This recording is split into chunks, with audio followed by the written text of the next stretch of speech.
Hey guys, welcome back to my channel. In my last tutorial, I showed you guys how I accomplished a 3-strand twist out on my fine hair. But let's face it, sometimes bad hair days happen to good people. So in today's video, I'm going to show you a really quick and easy protective style that is perfect for bad hair days or just because. As always, thank you guys for watching. Don't forget to subscribe. Now let's get started with this tutorial. I'm going to start out by prepping my hair, pulling it into a low ponytail towards the back. And then I'm going to place the Faux wig on my head. Now I did a full review of this wig. Some of you liked it, some of you didn't, but it's actually perfect for the style we're going to create today.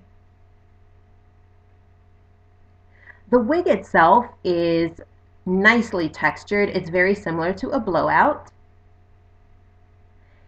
And it's also very dense. So because the wig is so bulky, we're going to put it into sections because working in sections really just makes the hair much easier to work with. So we're going to pull it in the back and secure it, and then we're going to focus on the front section of the hair, just making sure that we're combing it gently with our fingers toward our face and evenly distributing it across the front of our head. Then we're just going to use 2 bobby pins and kind of secure it in place so that the wig does not move while we are braiding it. This wig does not come with any combs on the inside, which is actually perfect because we're going to shift this wig around as we braid it. You'll see what I'm talking about shortly. So the bobby pins are really great because it just will make things much easier for us as we begin to style the wig. So now we're going to create our foundation braid. And we're going to begin the braid above the ear. I like starting here just because it's a very easy place to start and an easy place to end. You can actually see it, in the mirror when you're working on the braid. So again, we're French braiding it or Dutch braiding it or corn rolling it, whatever you prefer to call it, that's what we're doing. The important thing to remember as you braid your hair is to, 1, make sure you're adding the same amount of hair to the braid each time. The reason that's really important is because it will help your braid to look consistent, and then the flat part of the head that is above, or hair that is above the braid, it will help that to lay down and look nice, neat, and consistent as well. The other thing is to make sure you're adding the same amount of tension. So you're not braiding too loosely, you're not braiding too tightly. This will all help your braid to look consistent, okay? So you want to make sure that you do that. Once you finish braiding the front, you're just going to remove the bobby pins from above your ears.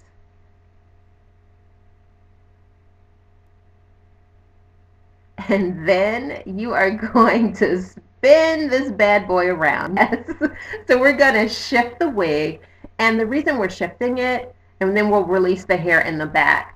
The reason that we're doing it this way is because for most people, at least I know for myself, it is much easier for me to braid in one direction. When you're doing a halo braid, you would have to switch the position of your fingers while you're doing the braid.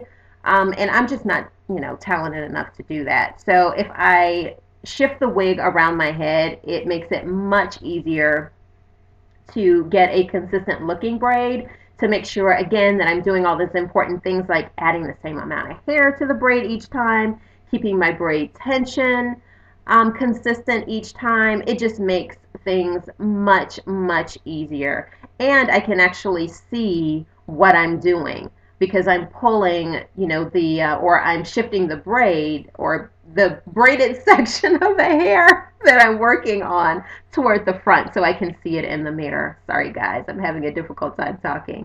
Now when you're braiding, you want to make sure that you don't braid too tight either, because if you braid too tight around the circumference of the wig, you can braid too tightly and cause it to be too small. All right, so keep an eye out for that. All right, so once you finish braiding the back, you're just going to finish off the braid, and then you're going to secure it with either a rubber band or elastic tie, whatever you have, just make sure that it is close to the color of the hair. So once you've done that, you're going to position the wig on your head so that you can begin kind of anchoring that tail part of the braid. What I like to do is simply anchor it behind the foundational braid. Now you can manipulate the braid so that it's easier to hide. It goes in really, really easily, and it's very simple to hide. Once you find the area that you can kind of slip it into behind that braid, you're just going to use bobby pins to secure it in place.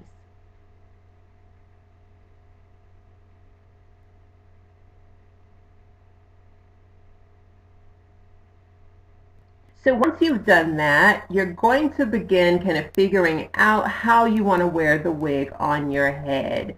Now, I like this kind of asymmetrical sort of look, so I'm going to go with this, and then I'm going to pin it in place. One of the things I like about this particular style, wearing it like this, is that part of my hair is out, and so it really looks like it is my actual hair, and it looks like, you know, I was just somehow miraculously able to get this voluminous halo braid on my fine, fine hair.